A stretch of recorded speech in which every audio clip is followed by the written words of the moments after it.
wow, this is a very good start for the show. I think I would call this a perfect beginning of a show, because we are left, the end of episode 1, it's like, let's go. Things happen that I did not see coming. I didn't think that I would actually do it.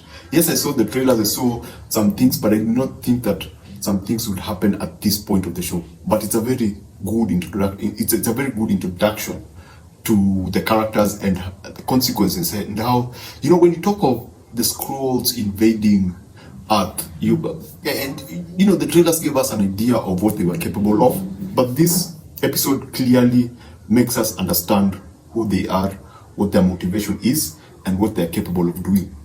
And it introduces us, it gives us a clear idea, and this is something that I absolutely really love. Yes, I would call it a lot of exposition. Most people would complain that there was a lot of exposition at the beginning, like the first 2 acts, but those expositions were there to help us understand who the Skrulls are. I think Captain Marvel did a mediocre job in introducing us to these particular aliens, this group of people. But this episode now gives us a better understanding of how they work, how they're able to, when they transform, how they're able to, have that person's memory and stuff. The process in itself, what they have to go, especially if they choose to take a certain path, or if they choose to take a different path. And generally, how powerful these beings are, because there's a particular fight scenes between Talos and some other dude that is pretty intense. I was like, whoa, how powerful are these, these creatures? And how is it that they've always been around anyway? But I believe that we'll come to learn more about them as we go into it. But in terms of introduction, it was a very, very good introduction. We're introduced to Nick Fury. Nick Fury is back from his space, whatever.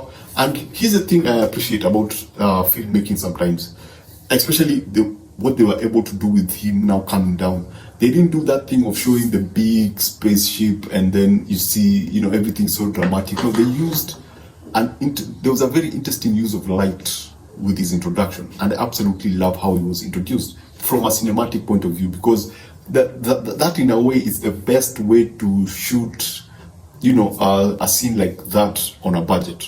You don't get to show the spaceship, but you get to give whoever is watching the idea that he did not come in with a plane or an helicopter. Whatever he came with was alien. For me, this particular episode focused a lot. I felt more that this was a father-daughter episode between Talos and the daughter, because something happened to the mom. I don't want to spoil it for people, but for me it felt like it was more of their show, because the daughter, played by Emilia Clarke, I think it's Emilia Clarke, plays a very interesting role in all this.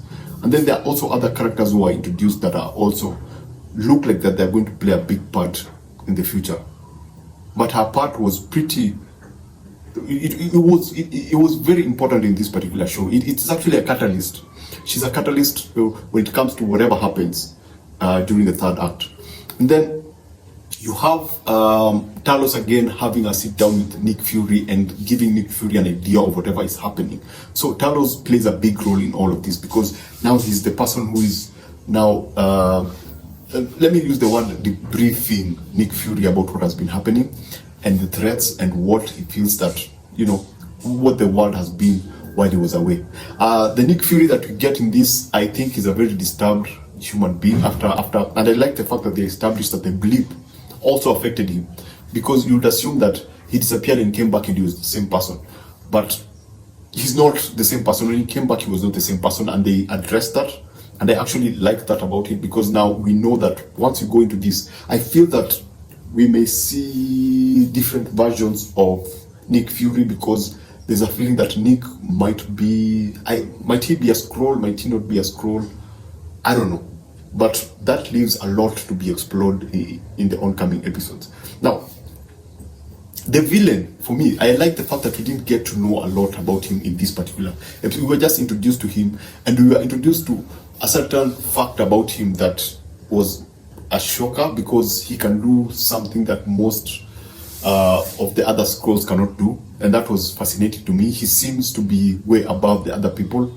Now, despite the fact that he's a very he took on a body of a younger person. I think that was the only thing that was kind of throwing me off. I'm going to say this, at the end of the episode, I was like, yeah, he's a threat.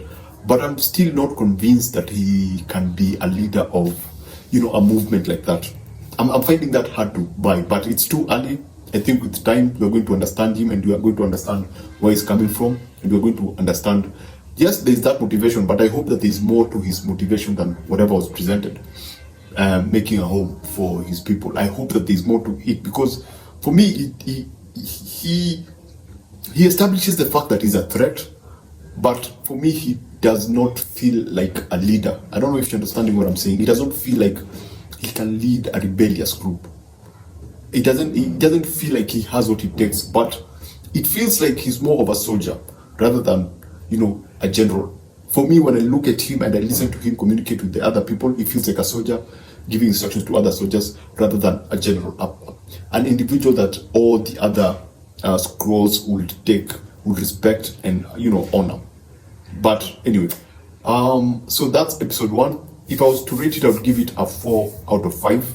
The first 2 acts are pretty slow because they're bringing in Nick. They're introducing us to Talos and what happened to his family, and now they're establishing the threat, their motivation, and what they're supposed to do. And then after maybe the second act, the third act is that's why I feel like the show begins.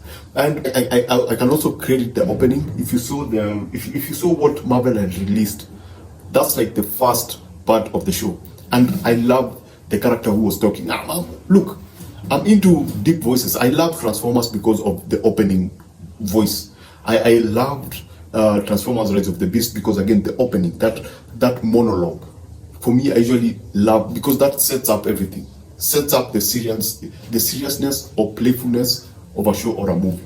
So when you have a serious monologue at the opening, it means that you are in for a serious show. And we have that in this particular episode. We have a very strong opening with an interesting monologue. It's not a monologue because it's supposed to be more of a dialogue, but it's cut like a monologue. It's structured like a monologue, and it prepares you for what you're about to watch. It sets up a much more serious show. It feels, if you remember Winter Soldier, Captain America, it sets up that kind of a vibe. Yeah. So I really enjoy this one. I would want to see what they're going to bring in the next coming episode. If there was something I did not like about this particular episode, it would be there was a bit of exposition, a lot of exposition, but I'm okay with that. And the shots feel dark. It's shot in a lot of dark shots. So I had to actually brighten up my screen because there are a lot of dark shots, and it generally feels kind of dark. But I don't have a problem with that because they already seem to have a very good story, and that's the look that they are going for. So yeah, if you haven't subscribed, please subscribe. Remember to always watch what you enjoy and enjoy what you watch. Thanks for watching. Subscribe, and I'll see you on the next one.